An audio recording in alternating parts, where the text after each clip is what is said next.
rope to. Welcome to the Wildcats Podcast, coming to you from Wildcats Studios, with your hosts Adam Lund and Jeremy Boucher.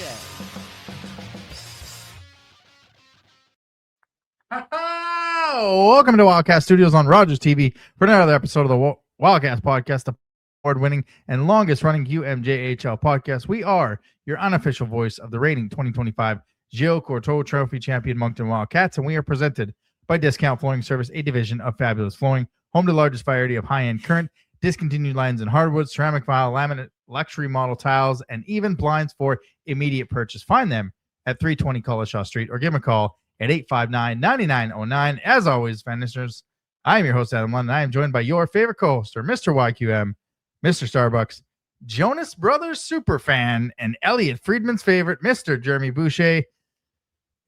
You got your tickets yet? I didn't get my tickets yet. What? Hold the phone. When I so they got us. They got us good by for the pre-sale, only releasing the cheapest tickets possible and the ones furthest away from the stage. Yeah. Which were $99, which is not bad. No. They all got swooped up, but when they went and actually went on sale, $200, $300, like 80 at the front. Yeah. So I'm hoping to win some tickets here. But if there's a guy that's going to win tickets, well, look, there's radio stations and all that giving tickets away. So I think I'm in every draw possible. But by the looks of it, we're going to have some tickets for sale for quite a while. Sales are not going very good at all. And now that's scary. Yeah. And now the concern is, when they see that things aren't going as well as they thought, the last thing you want as a promoter is to pull the plug on this one.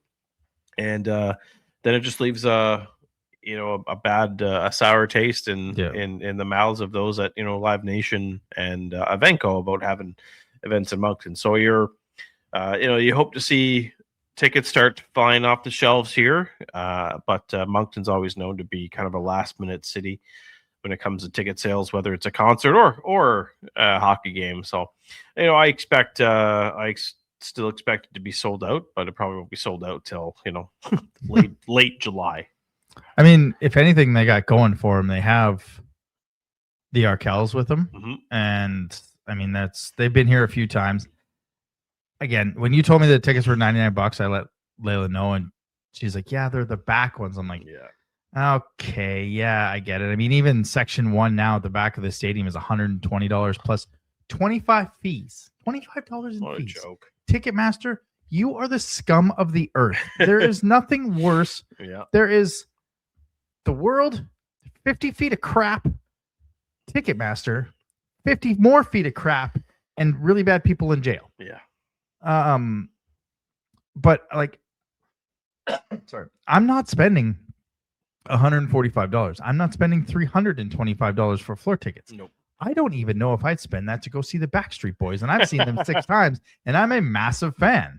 That's the scary part. It's like you want these events, you want to promote these events, you want people to go to these events, and then you kind of price yourself out of the market.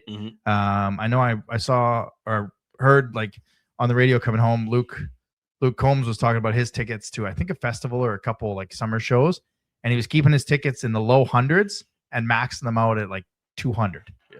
He's like, and the person asking was like, "Well, don't you feel like you might get some backlash?" And he's like, "Why? I mean, I haven't had anyone yet come up to me and get annoyed with me for making tickets affordable for my fans." Yeah.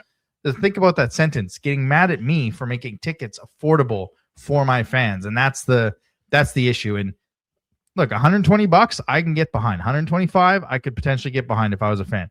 But you tack on the $28 in fees and it instantly just, nope, I'm good. Yeah, it's out of people's price ranges, and there's going to be desperation. The only thing that they've got going for it is that it is the only stop in the Maritimes. Yeah.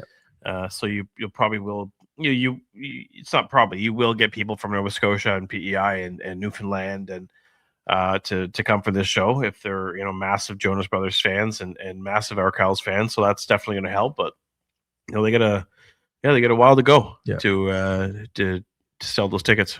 Yeah, and especially, I mean, what is it, in August? Yeah, August 8th, I think. Yep. You have Cavendish in July. You have that. You have YQM. Yeah. Like, people have to start deciding as our life expenses go like this, ticket sales kind of drop like this, and you're going to have to decide one or the other, right? And that's pretty much the worst part. But we're not here to talk about scum Ticketmaster. We're here to talk about the Moncton Wildcats, and that's what you're here for. So as always, don't forget you can follow us on the social medias, Twitter, Moncton Wildcats, Instagram, Wildcats Podcast, TikTok, Wildcats Podcast, as well on the YouTube. Don't forget to like and smash that subscribe button and know you like what we're doing. Click that bell so you don't miss any episodes. We had an episode drop yesterday, our playoff preview. If you didn't click the bell, you're still like, wait, what? Rewind. What did he say? There was another. You got to click that bell. You got to make sure you get those. We're also going to have shows at different times based on the playoff schedules and any podcast post games that are now going to be on YouTube for road games. We're switching to YouTube so you can make your voice heard. All right, let's get to some news and notes from around the queue. News and notes from around the queue. And news and notes from around the queue is presented by Speedy Auto Service in Moncton on Mountain Road. Whether it's routine maintenance or major repairs, the team at Speedy keeps you safe and back on the road fast. As spring tire season approaches, it is now the perfect time to book your summer tire swap and get your vehicle ready. Locally owned and trusted by Moncton drivers. Yeah, can confirm. Got myself an oil change this week. Yeah, and, you did. They upsold me on that cabin air filter or whatever the heck it's called, but they get you. That's how they get you. But did your vehicle run better? The vehicle runs better. Nice. Sounds better. Smells better. But that second part might have to do with my wife finally cleaning the car. So, and we are proud to deliver honest service every time. Visit Speedy Moncton and 905 Mountain Road or call them at 506-857-2282, where great people provide great service. We had some hardware to give out as the Golden Puck Awards were given out over this past week. More so the team awards. We had the Moncton Wildcats. They went back to back in a rebuild. The road is going to go through Moncton to get to Kelowna as they won the Jean-Rougeau Trophy as regular season champions, 50-10, 2-2 for 104 points. They're only the ninth team in history to do that. The last time was Quebec in 2022, 2023. Chicoutimi won the Robert Lebel Trophy for the best defensive average and the Luc Robitaille for the best offensive average.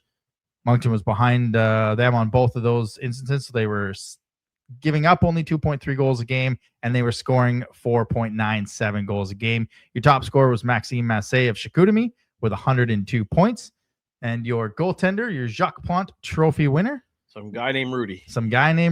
Number 25. He went at a 2.27 goals against average in 50 games, which was ahead of Patrick Denninger at 2.3.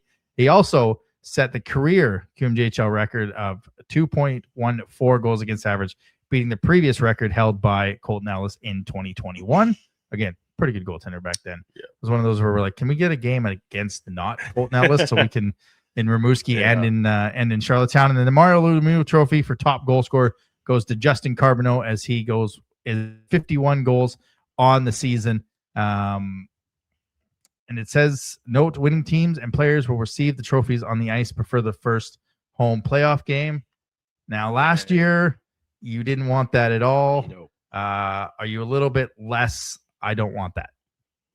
I don't understand the need for it. I mean, you can accept the trophy, but for me, it's just have it on the mezzanine so fans can see it and stuff like that. But don't make it a big ceremony. It takes away from the distress from what's at stake. And I just want the puck to drop and sing the anthem, drop the puck, and let's go. Like, I know the ceremony on Saturday was, I expected it to be a lot longer than it was. So I appreciate they kind of, got through that in 15 and a half minutes when I was expecting it to be half an hour, like the one in Cape Breton for their solid group of 20-year-olds. Yeah. But no, that's I just want to go to the rink on Friday night, sing the anthem, and drop the puck. I don't need any ceremonies. It's not as much as the team probably feels the same way. They don't really care much about individual accomplishments. They just want to play hockey as a group, and I'm the same way. Yeah, and I get the optics of bringing out and putting it center ice and blah blah blah, but put it down in the corner that the Wildcats come out. Just in there, it is. Pictures out.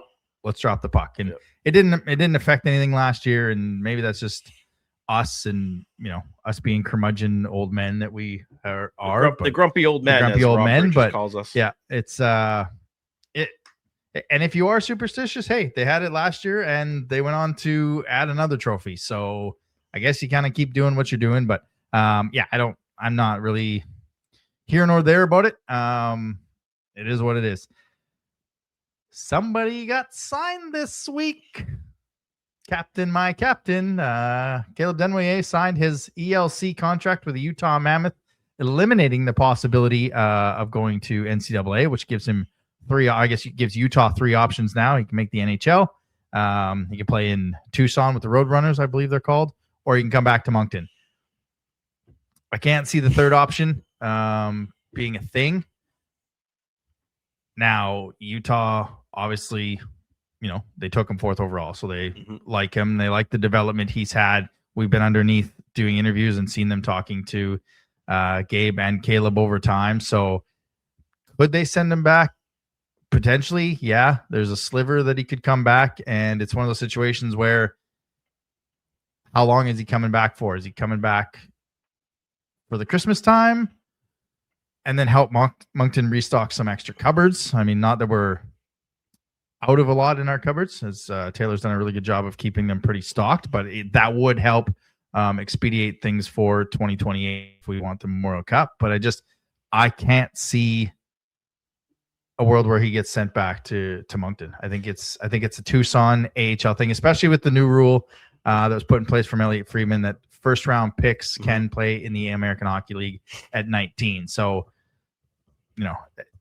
everyone's thinking the sky is falling in the CHL. Well, there wasn't a lot of Q guys in the first round last year. So it's not something where it's all 19-year-olds no matter what. So, but I can't see him coming back unless they just think he's just not quite ready, but I don't know how you can look at him and not think he's ready for the American Hockey League. Yeah, he doesn't have much left to prove at this level. And, we saw it Saturday with Pittsburgh signing Bill Zonin. It was almost instantaneous after, Elliot Friedman made that announcement that they were posting that he had signed. Caleb coming back next year, I'm not crossing my fingers. If he happens to, obviously he's going to be at the World Juniors. So if anything, if there's that slim chance, he might get reassigned in early January, but I'm not holding my breath on that one.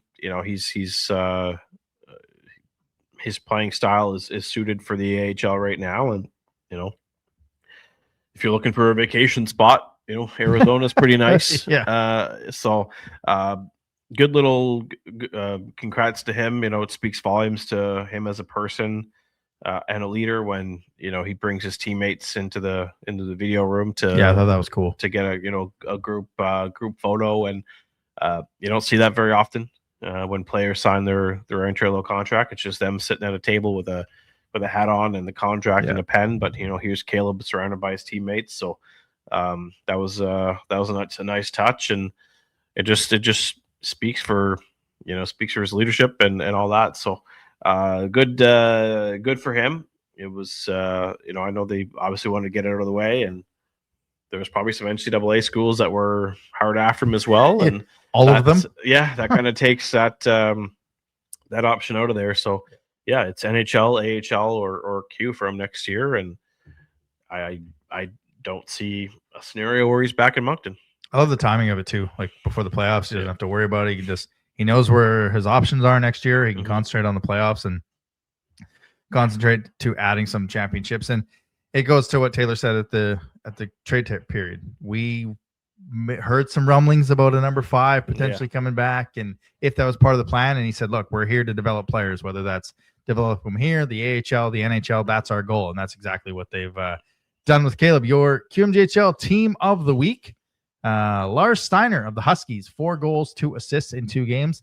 Elias Schneider of Shawinigan, goals, 6 assists in 2 games. Felix Lessert for Shawinigan, 2 goals, 5 assists in 2 games played.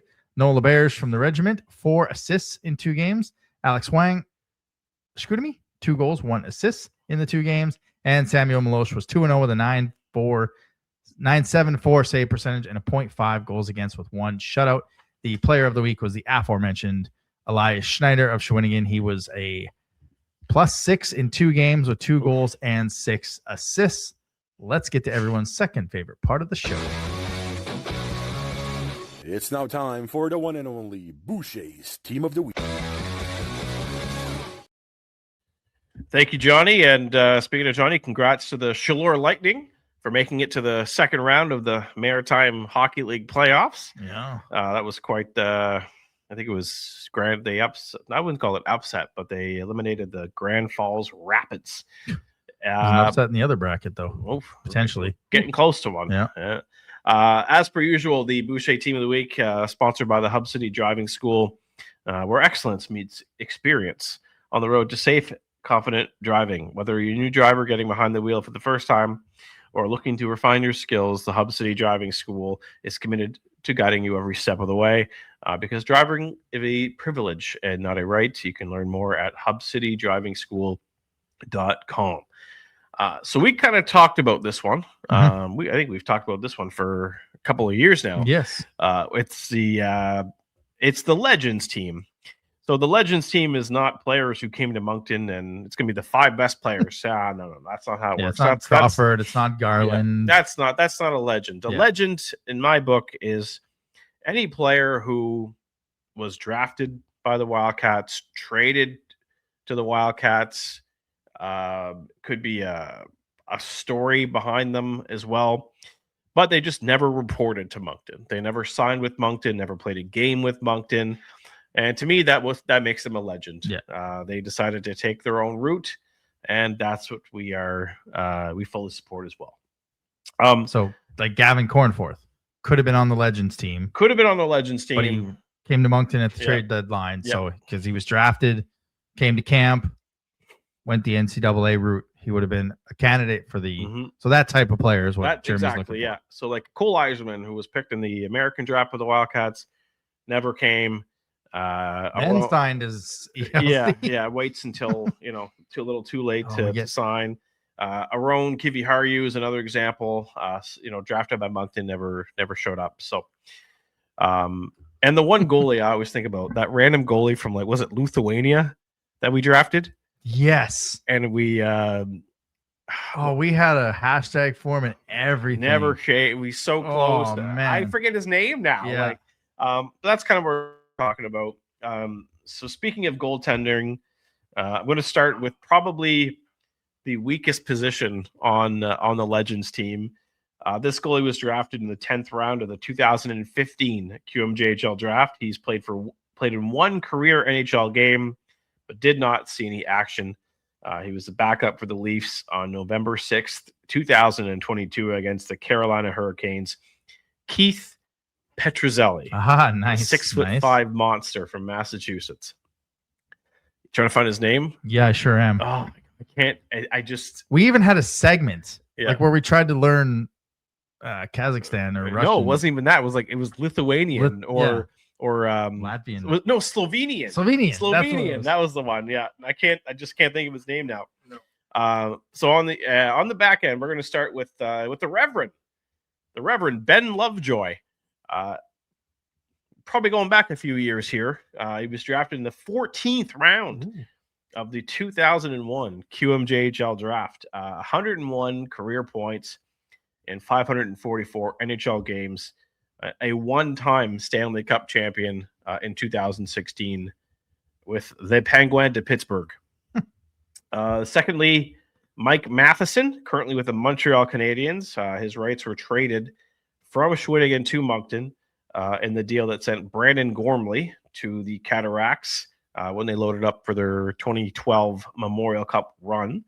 Matheson, 298 career points in the NHL between Florida, Pittsburgh, and Montreal. It's funny yet? No.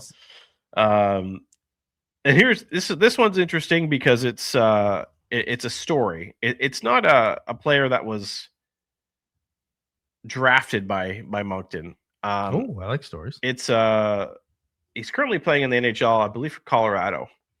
Martin Necas. And you're probably wondering, well, Jeremy, Martin Necas was never drafted by Moncton or he was never traded to Moncton. You would be correct. So the story behind this one, this is what makes him a legend, is I think it was the 2017 import draft. Mm-hmm. Barry Colts took Andrei Svechnikov first overall. Moncton had the second overall pick. And they were going to pick Martin Necas, which would have been a pretty good pick. Yeah. However, his agent called then Wildcats general manager Roger Shannon mere hours before Moncton was due to select to say that his client had decided to stay over in Europe.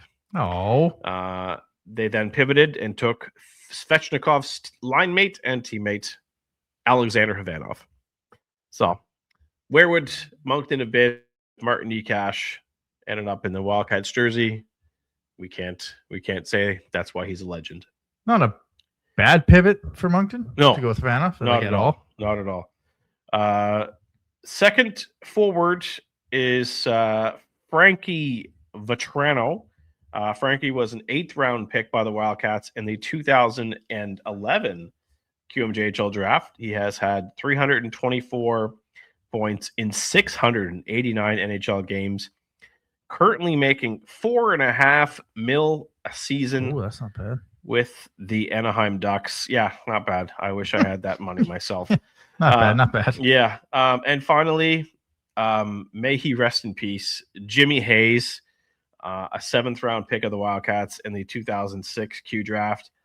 109 points in 334 games. Went on to win a NCAA championship with the Boston College Eagles in 2010. Tragically, he passed away on August 23rd, 2021. So that's, there's other players that probably could have made the list. I could probably make an entire lineup of legends that didn't necessarily make the Wildcats, didn't report to the Wildcats, didn't sign with the Wildcats. But that was fun. You know, there was I had another defenseman on there until I realized that we did once draft Ben Lovejoy. Oh, really? Which was totally passed my mind until I happened to Google search Americans drafted by the Moncton Wildcats, and it led me to a beautiful page on Elite Prospects that showed me every single American that has ever been drafted by the Wildcats, which really helped me put together this list. But there you are. That's the Legends team. You know what's not helpful is the fact that I've now spent that whole time listening to your Legends list. Trying to find that player on Elite Prospects, going through the import drafts, and I go to 2019, and I'm still in the 2022. Really? Yeah, it's quite annoying. I don't want to go back through my Instagram to find, because I know we had a whole segment full of it, but yeah, that's really annoying. We're gonna have to find it at some point. Someone is screaming at us right now saying it was this person. Good Legends list. Yeah. Good Legends teams, worth the wait. Now, generally in the playoffs, we don't do a team of the week, but I think we're going to kind of maybe do some fun teams of the week. Maybe an eras team of the week. Maybe 96 to 06, different kinds of teams of the week. Just to, we'll get into a couple weeks from now. There will be not many series left to talk about, and you're looking for stuff, and it's the 30th anniversary, so why not kind of pick teams from different eras and put those together. So excellent team. Was his first name Val? Yes. Val something. Hello, ladies. Yes. I remember that now. Yeah. All right, let's get into the weekly review. Weekly Rewind. I'm going to get this. I'm going to find this by the end of the show. This is the goal of the end of the show. The Weekly Rewind is presented by Alphas Appliance Solutions. Right now, they've got the Whirlpool Saver, the savings event. Hit that button. Where's my mouse? Okay. Val Usnik. There it is. Val Usnik from Slovenia. But he now goes by Val Doe. Oh, okay. DOE. But it was Val Usnik. Val Usnik. Yes. All right. That's the one. Nailed it. The Weekly Rewind is presented by Alphas Appliance Solutions. Right now, they got the Whirlpool Saver, the savings event. Save $150 when you purchase 2, $300 when you purchase 3 or more qualifying Whirlpool kitchen appliances. Qualifying purchases made now till April 1st. For those or any other deals, give them a call at 858-5111. Visit them at 25 Halifax Street or go online to alphaappliancesolutions.ca. The Wildcats take both the games of the home and home on the week, bringing the record to 50, 10, 2, and 2 for 102 points on the season. So as I mentioned earlier, the road to Kelowna runs through Moncton in the Q. Friday night, Wildcats were on the island, take care of business. I did not get to see this one. I kind of watched some of the highlights, but I mean, if not a great game from Donald Hickey, it's a lot worse. Stayed tied 2-2, or 1-1 for the longest time. Ryabkin scores. What a response! A minute and a half, less than a minute later by Gabe, and then the Jacques Plante Trophy winner, 2 huge saves on that 5-on-3 to keep it a tie and keep their bid for the top seed in the queue. Look, it was, for me, this was a frustrating game because best goalie in the Maritimes division, Donald Hickey. Sure, I said Maritimes division. Best goalie in the Atlantic. Yeah, Donald Hickey. It was still my favorite quote from the season. It's up there. Last time he was here, he shut us out. Yeah, he took the net, put it down on the ice. Yeah, and then Moncton remembered that. But then you go into this game and you're watching the first period and the first half of this game really, and he's just making 10 bell save after 10 bell save after 10 bell save, and you're thinking, there's no freaking way this is going to happen again. Yeah. And then Ryabkin scores, and you're like, oh, you gotta be kidding me. Like, it's going to be one of those nights, when two people love each other, you give them hickeys. And I thought I thought we were going to get hickied myself, so that may be one of the best phrases for getting goalied by Donald Hickey. Well, you give each other hickeys. Well, we almost got hickied, right? Like, for a second game in a row, and it's just like one of those moments where this is not going to happen again. But then the grappler just saves the day, and smart to keep on the 2-on-1 and rips it. And I think once that was kind of that boost that they needed, where they say, okay, this guy is actually human. We can get a puck past him, and it was still a frustrating game. Until I think it was a fortunate bounce. I don't think that Depatie shot was straight in. It had to went off something. Yeah. There's if Hickey sees a shot, he's going to stop it. I think it was just a fortunate bounce that went our way, and then you finish that game, and then you immediately tune into Chicoutimi in Quebec, and okay, last case. It's like, okay, go Quebec. Yeah. But go Quebec, just don't win in overtime or in a shootout. Yeah. And because if Quebec wins in overtime in a shootout, I think Charlottetown still had a chance to catch them or something along those lines. So then you get like, okay, well, come on, Quebec, win in regulation, get a goal in regulation. Yeah. But then it's so funny because as soon as overtime, you're like, okay, go shoot me. Yeah. If you get the 2 points, get the 2 points. Yeah. Like, come on, shoot me, score this. So when it's funny, you're cheering for Quebec for 60 minutes, and all of a sudden it's like, okay, flip the switch 180, go Chicoutimi. Yeah. Because if Chicoutimi wins that game in overtime like they did, then immediately you're okay, well, Charlottetown can't catch Quebec now. Yeah. So there's a good chance we're probably going to get Jack Carter. We're probably going to get a few guys sitting out. And then you look at the lineup, Saturday afternoon, 1:00.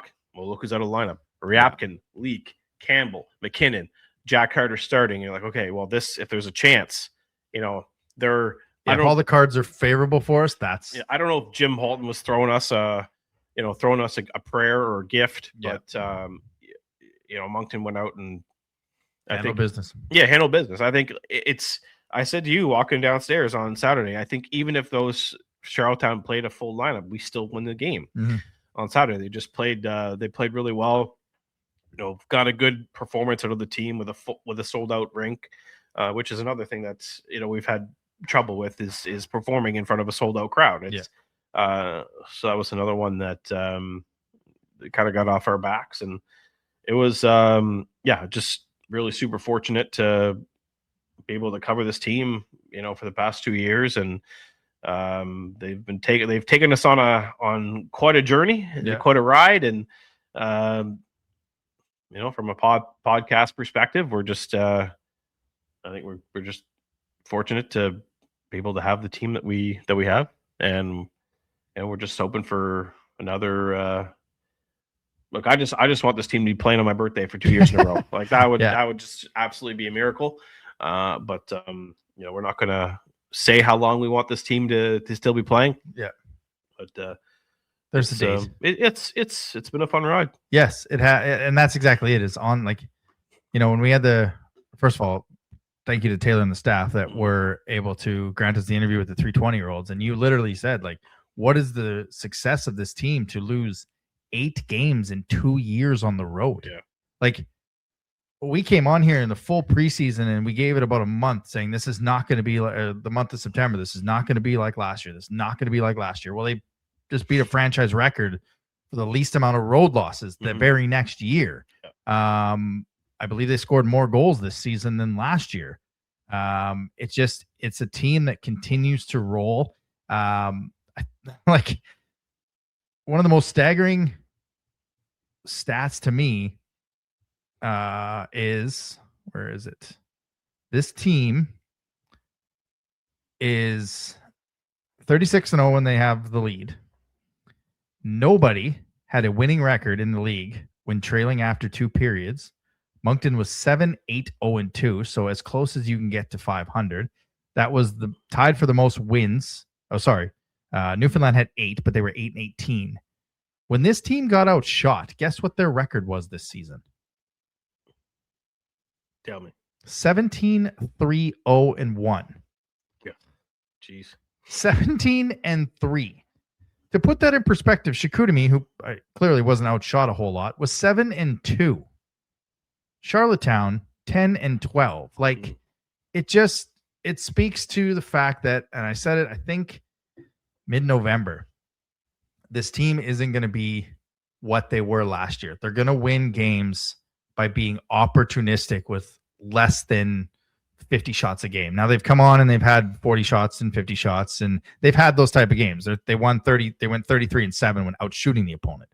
But it's just a team that when they have the opportunities, they're burying them. Yeah. And they're making teams pay for mistakes. They're making teams pay on the power play. They went 2 for 3 in that game on Saturday on the power play, making them, pay for their mistakes. I will say the only thing that I didn't like of the game on Saturday, love the fact that Jim Holton rested the lineup. And again, I went to the Billy Joel experience. If you have a chance to go next time it's fantastic. He's talented. He's funny. It was a great 2 hours. But intermissions, I was checking my phone, checking the scores, 0-0. I'm like, oh, okay, maybe it's just glitching, 0-0. Oh, there's a chance. And then we see that we win. I'm like, nice. Oh my God, it's still 0-0. Get home, flip it on like you. Go Quebec, get this thing overtime. Go Chicoutimi, we want this. I think the only thing, once Charlottetown was going to go with a lower lineup, I wish Dylan McKinnon would have got to play his last regular season game in Moncton. There's a chance he can play in the playoffs against Moncton in Moncton, but I think that if, as you said, that was Holton throwing the Wildcats a bone, go get that trophy so a Quebec team doesn't win. That probably wasn't it, but I wish Dylan McKinnon could have played his final game in Moncton at home. I did like his picture that they gave him, like those big 20-year-old Mhm. pictures, Charlottetown.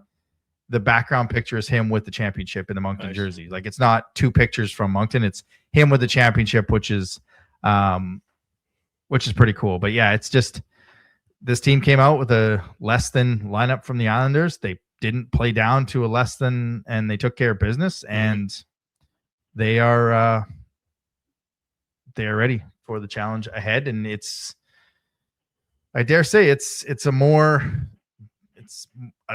difficult challenge ahead when you see the parity throughout this league and from the Western Conference. Last year, it was a 2-team race. This year, in terms of standings, it was a 2-team race between them and Chicoutimi. But overall, those 3 teams from the West can make some noise. Yeah, when we talked to Gardner after the game Saturday, he said, he expects the Sea Dogs to be a tougher opponent than what we saw from Quebec in the first round last year. So and Quebec pushed us, and Quebec gave me fits. Yeah, they gave me fits. They gave I think the team fits. There was 3 one-goal games, 3 overtime games. So if Gardner's saying that, gotta take the coach's word. But what better way to preview this series than to bring in a guest? I don't usually get to say that. No, you so don't. I did pretty good there. You did.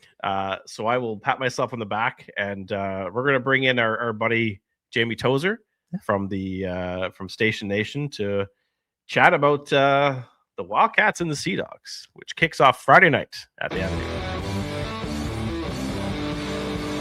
View from the other bench.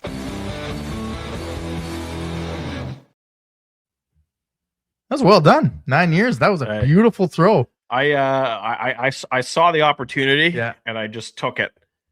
Grab the bull by the horns and take it right to the farm. Well, what I'm going to do is I'm going to print the intro for you, so next time you can do the intro right after you do that. I'm going to bang out some guest interviews here. Beauty. All right. View from the Other Bench is presented by Waterworks Pools and Spas, providing Atlantic Canadians with custom in-ground pools, spas, service, and supplies since 1986.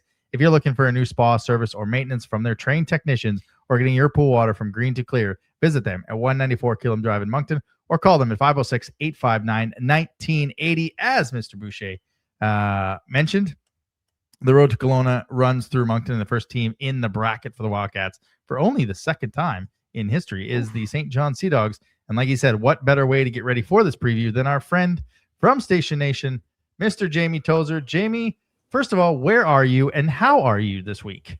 I'm doing well. Thanks for having me. I'm actually at home. This is a rare treat. And, resting up for a week of travel down highway. Yeah, exactly. Highway 1. Yeah. I guess the first question for me, and I asked this yesterday to Andrew too, I guess in terms of this team, we asked you at the start of the year, the expectation from the fans. I guess, is it where fans thought they should be?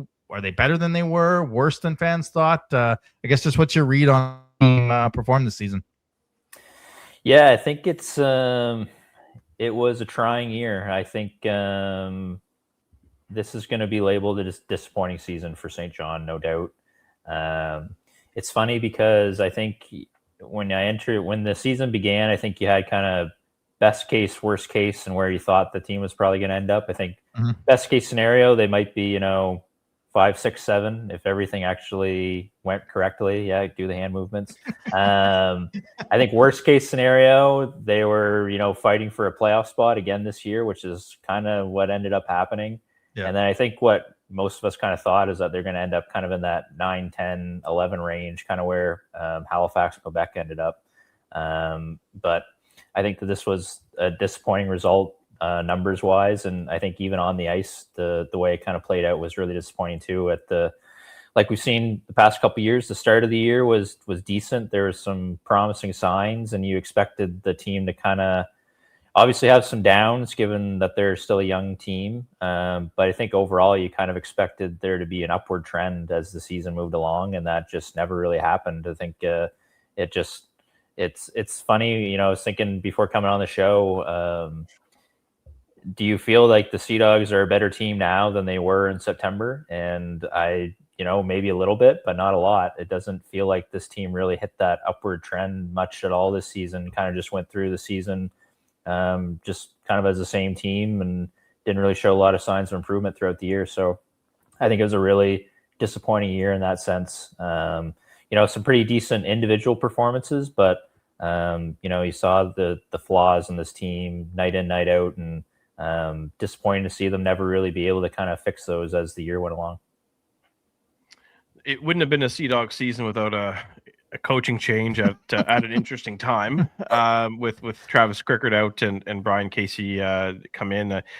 What have you seen from Coach Casey that might give him more of a potentially remove that interim tag and maybe into more of a permanent role going forward? Yeah, I definitely think he's helped himself build a case to be potentially the full-time head coach. I think the team has shown under him certainly some more energy and just more life. Offensively, I think they look a little bit better than they did under Travis Crickard. Now, some of that might just be a new voice, just that new coach bump that you see a lot of the times. So it would have been interesting to see him kind of coach this team longer and have a larger sample size. But under him, I definitely think that they're it just seems like they're willing to grind a little bit more than what we saw under Crickard. It seems like they're just working a little bit harder, and like the energy's up a little bit. And it does. And I will say too that it does seem like Casey's riding the top guys a little bit more than what we saw under Crickard as well, which certainly might be helping the team with the offense over the past stretch here. But you're still seeing the same flaws. I think defensively, this team is just not there. And I think that's just, the system defensively just isn't working. And that's obviously going to be the biggest challenge for the team over the offseason to kind of figure out what that looks like next season and see if they figure it out. Even it's been interesting too, just because one of the highlights or one of the high points of St. John's season has been their penalty kill, has been top 5 penalty kill in the league. And then Brian Casey comes in, fixes the offense sort of.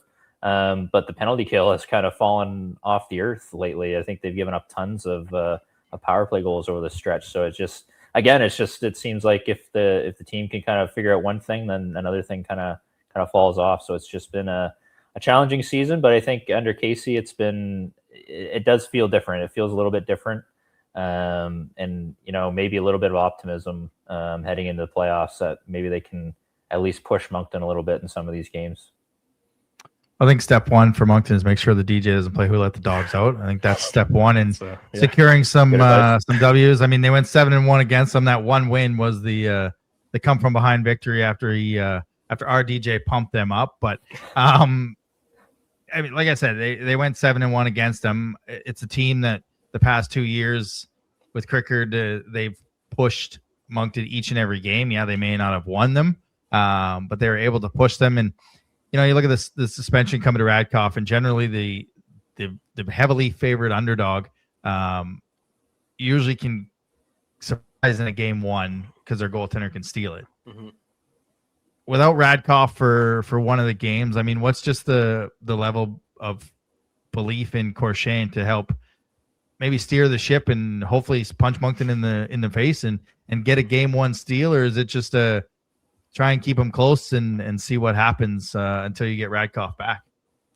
Yeah, in defense of Corshane, I think he's been pretty good, especially down the stretch here. I think he's certainly capable of pulling something off here, and he does seem to be a guy who, when he's facing a lot of shots, does seem to fare fairly well. I think he has a few games this season where he's faced a lot of shots and either recorded wins or come up close to wins. So I definitely think he has a chance to win. I think with Radkoff though, from what I know of him, he's a very intense guy. I think he's the type of goaltender that I think could really give the team a boost in the playoffs, even as an underdog. I think just having that attitude around the team, I think could really help him out. And obviously you saw in the game against Halifax, he's a little bit intense as well and willing to do some unusual things on the ice, which I think again I think that can give St. John a little bit of a boost morale wise. So I think having him back will obviously be a big help. But like you mentioned, Adam, I think that overall this series, I think it's going to be about finding small victories. I think it's going to be can you win shifts? Can you win periods? I think it's an extreme long shot that they're going to win a game in this series. But I think if they can at least find some positives to come out of this series, and maybe find some learnings for next year, and really look across the ice to see where the Wildcats are at and see the level they need to get to over the next couple of years. I think hopefully there's some building they can do can come from this series heading into next year. That's a Carl. It's a Magnuson revenge series. Yeah, Can't forget about that, right? Yeah, big Carl. Carl and Magnuson and Villain revenge series, yeah. right? We're gonna come back and bite Moncton in the butt here. One player we haven't seen from St. John since the end of January is Oliver Murinix. Any update on his situation? Is he done for the year, or can we maybe see him in this series? I know I don't have an official update, but I think I'd be pretty surprised, if he didn't play at all down the stretch here, that he's going to, show up in round one. And even if he did play, I'm not sure how impactful he'd be at this point. So I'd be pretty surprised. Another guy who, if he was in St. John's lineup, I mean, maybe the second half looks a little bit different for the Sea Dogs.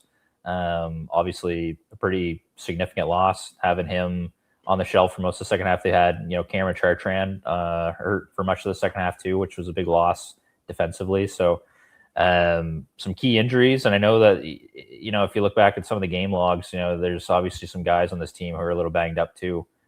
So I wouldn't say this team's at 100% right now entering the playoffs, which is not good considering what they have to go up against here. No, I'd be pretty surprised if he plays. So having said that, he'll probably play in game one. Well, we'll find out in 48 hours, but I think maybe you would agree with us. I think the X factor that we talked about last year was Max Cote, and the fact that nobody really knew a lot coming out of the trade deadline with him, and he surprised us in the second half. And then the offensive production wasn't there, but the intangibles and the defensive game and the 200-foot game were there. Is he a big X factor for you in this series for for St. John to kind of steal a game? Again, I don't know if they do, but is he someone that this team is really going to lean on with all that experience? Yeah, 100%. And I think, this isn't a very experienced team. Again, like he's obviously going to really have to provide a lot of that. There's not a lot of experience at all with this group. So definitely going to be a huge piece, off the ice, I'm sure.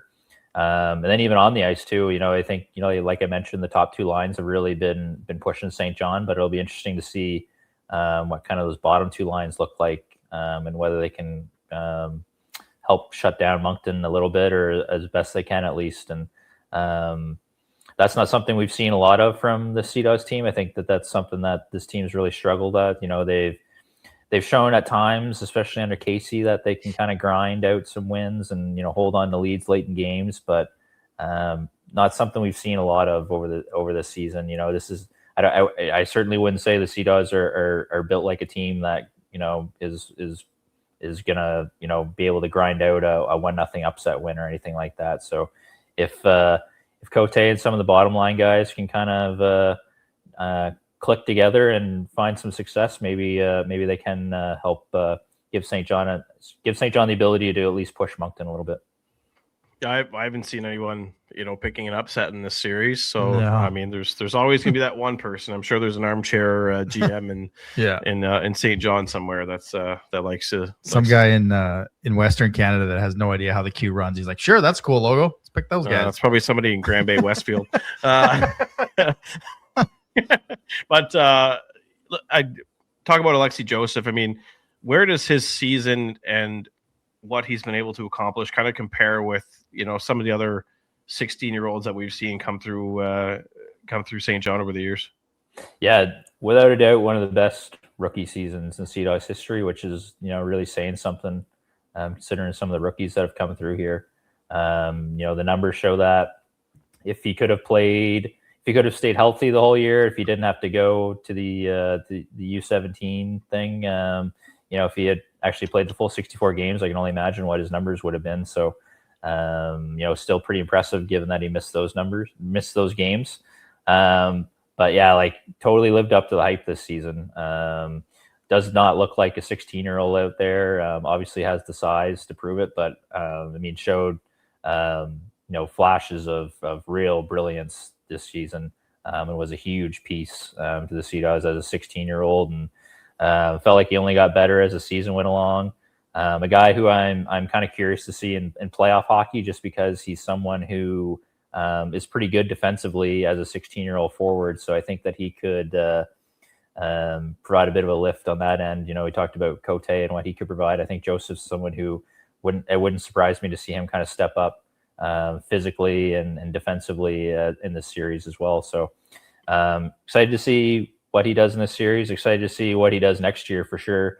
I think how good he was this season probably complicates things for St. John long term, because I think there's probably a good chance that he is not long for this league, whether that means he's going college hockey. I think there's even a chance that if he progresses next season at the same pace or a higher pace, I think there's even a chance we could be having a conversation this time next year that he might be in the NHL at 18.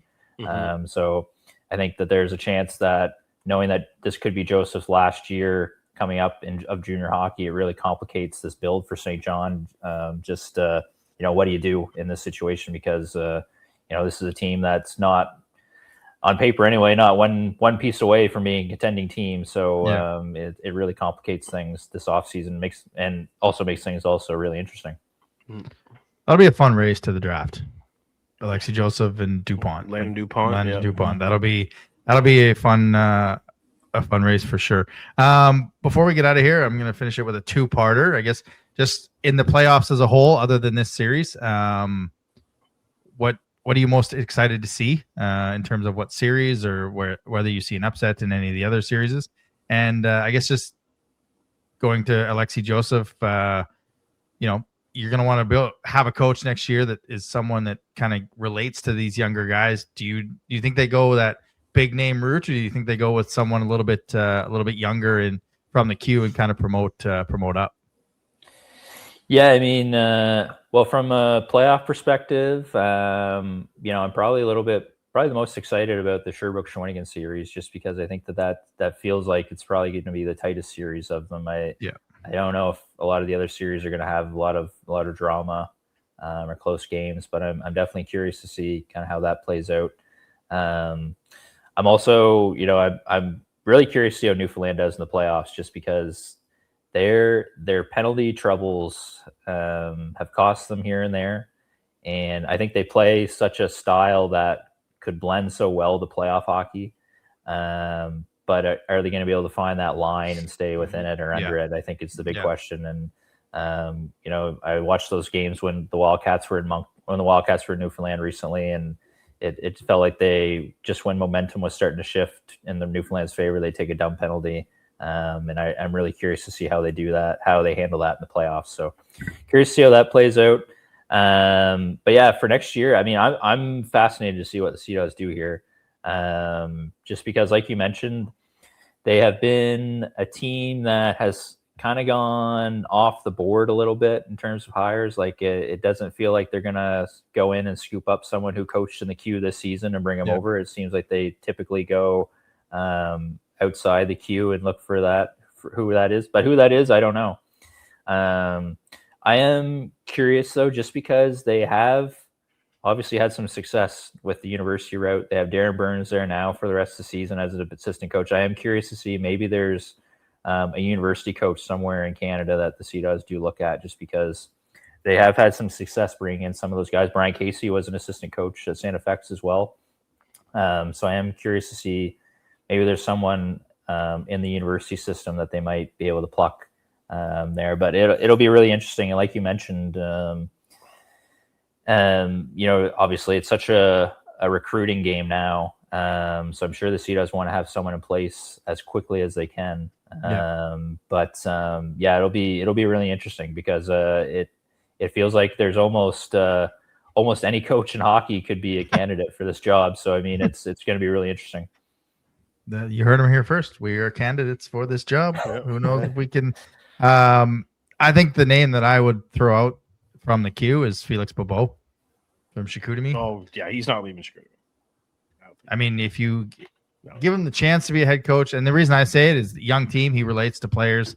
That's just a name that I would think possibly, but who knows? Yeah. Probably not wanting to leave Chicoutimi for St. John, but will He's we young, see too. you? He's a pretty young guy. I'm just looking up his age. He's only 26, so that's it's pretty young for head coach. And that's why I was like, you got a young team. He can relate to these younger kids. So will we see you at every single game, Jamie, or are you making some other trips elsewhere over this week? It's only second time in history it's happened. You got to be at every one, right? Yeah, no. I'll be at the 2 games. I'll be at the 2 games that I have in here, but that'll be it. I'm heading out on a trip next week, so that'll be unless it goes. If it goes the distance, I might be at 7. Don't put that evil on us. Where in the world is Jamie Tozer? Go exactly. All right, Jamie. Thanks for joining us, and enjoy the playoffs. And we'll see you around. Awesome. Thanks, guys. Yeah, we should start a board in behind. Where in the world is Jamie Tozer? So each time we talk to him, we're like, where were you? On the net. Pin. Like you said, I don't think there's a person that's picking an upset here. I don't know many that are picking the Sea Dogs to win a game, which is always dangerous, to at least win one. But look, I think they get pushed. I don't know if we see 2 overtime games like we did last year against Quebec, but I think this team gets pushed a little bit, and that's never a bad thing. And I hate the NHL playoffs where it's the division in the first round because you get teams like Colorado, Minnesota, Dallas. 2 of those are going to be out before the conference finals. But I kind of wish there was something more related. So you saw St. John and Moncton play a few more times in their playoff history to kind of like Halifax and Moncton have played 7 times. St. John one other time other than that weird round robin. It's going to be cool. And I hope there's a lot of people from St. John that come here, and a lot of people, I know there's a couple bus trips going to St. John, but I think that's just something for the fans too. Yeah. And I remember in 2010, like first round, we're kind of comparing day and night here. 2010 was the finals against St. John. And I remember, I think it was CTV brought a news crew to the high school in Sussex, and they interviewed a bunch of kids to see, the halfway point, who are you cheering for? And I don't think we're going to see that this year, but no, I think it's great. It's probably too late to say this, and it might be a little one-sided, but I'd say, hey, bring back the rivalry cup for this one. But I don't think that's going to happen. But I think we did try to bring that back in like the 2022 season. We were like, where is this thing? Why isn't it here? Because it was fun. It was not only on ice, it was blood drives and food donations and stuff like that too. So you can make it fun. I think it's going to be a really fun series. It's we've been kind of unfortunately not being able to play against St. John a lot in the playoffs. But for a rivalry standpoint, I think it's going to be fun. Yeah, I think this is one of those series where when we talk to players or coaches after, it was closer than the score dictated, or it was closer than a sweep. I think that's the type of series that we're going to get in this one. Are you ready for everyone's favorite part of the show? Bring it on. Eric Murray, Realtor. Buy our house from him. Stick tap of the week. I might take some heat for this one. I'm going to give just because I'm a graduate of Moncton High School, I might take some heat for this one. But I'd like to give the stick tap of the week to the Harrison Trimble High School boys hockey team. Over the weekend, they won the AAA provincial championship in stunning fashion. Went to overtime. They took a penalty, so it was 4-on-3, and they come back and score shorthanded on a 2-on-1 goal by Drew Betts. Drew Betts played with my nephew, so shout out. This was long like Timbits. But if you saw a video of this shot, you would think this kid should be playing at a higher level. Like, what a rip. Bar down. If it's 2 inches left, it's going the other way, probably on a 3-on-1. Oh, those are dangerous. But it was an absolute rip. Bar down. For high school hockey. I don't like. I haven't watched high school hockey in a while, but the day here of the post was just unbelievable. It was just like something you'd see in the NHL. So shout out to the Trimble Trojans on their AAA provincial high school championship, and Drew Betts for the OT winner, shorthanded 20 seconds into overtime. So you go. Probably going to take some heat for being a Moncton High School graduate, but give credit where credit is due. The Stick Tap of the Week, sponsored by Eric Murray Real Estate with the RE/MAX Avante team. If you're looking to buy or sell a home in the greater Moncton or surrounding area, make sure to check him out on social media or give him a call at 506-863-8802.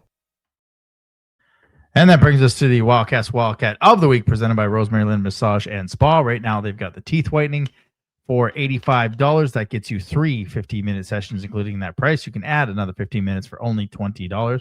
Don't forget, they've got the loyalty card. Buy 9 spa services, get 1 free. Call them at 506-830-1224 or stop in at 153 McLeese. Well, 2 goals against in 2 games. He finishes March with 0 losses. He was named the Jacques Plante Trophy winner, and he broke a QMJHL career low for goals against average at 2.14. He's probably going to be up for the Patrick Waugh Award. He's just had a heck of a month of March getting set for the playoffs, and the alternated starts last year. This is his time to shine and leading this team to where they want to go. Your Wildcat of the Week is number 25, Rudy Guimont. And that will do it for the show this week. A couple shout outs. Thanks to, again, Taylor McDougall, Rick Melanson, the Wildcats, for allowing us to have that interview with the 20-year-olds.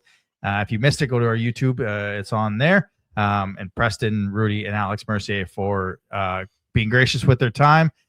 Drew Bear from the Talon blog, Andrew Barrington for jumping on last night and doing a playoff preview with us. And, of course, to Jamie Tozer from Station Nation, getting you ready for round 1 that is 48 hours away. Playoff tickets are on sale, people. Get them. Don't wait. They've showed up for us all year. They went back-to-back Jean-Rougeau Trophies. They've done their part. Now it's time for us to do our part. The road to Kelowna, as I've said 3 times, runs through Moncton. It's our time to show up for that. There is a bus trip, correct? Yeah, there is a bus trip. A message, if you're on the Moncton Wildcats fan club Facebook page, you can reach out to Nicole Solomon. I believe the payment deadline is the 27th. So if you haven't signed up for that, make sure you do. They'll be doing a bus to both games in St. John, games 3 and 4, which is next Tuesday and next Wednesday. Which means we will also be there. Yes, we'll also be there as well. Next episode is next Tuesday before Game 3, getting you set for that one. For Jeremy, I'm Adam. Guys, it's playoff time. Get your tickets. Game 1, Friday night, 7 p.m. at the Avenir Center. See you next week. Thanks for listening to another episode of the Wildcast Podcast. Follow us on social media at Moncton Wildcast.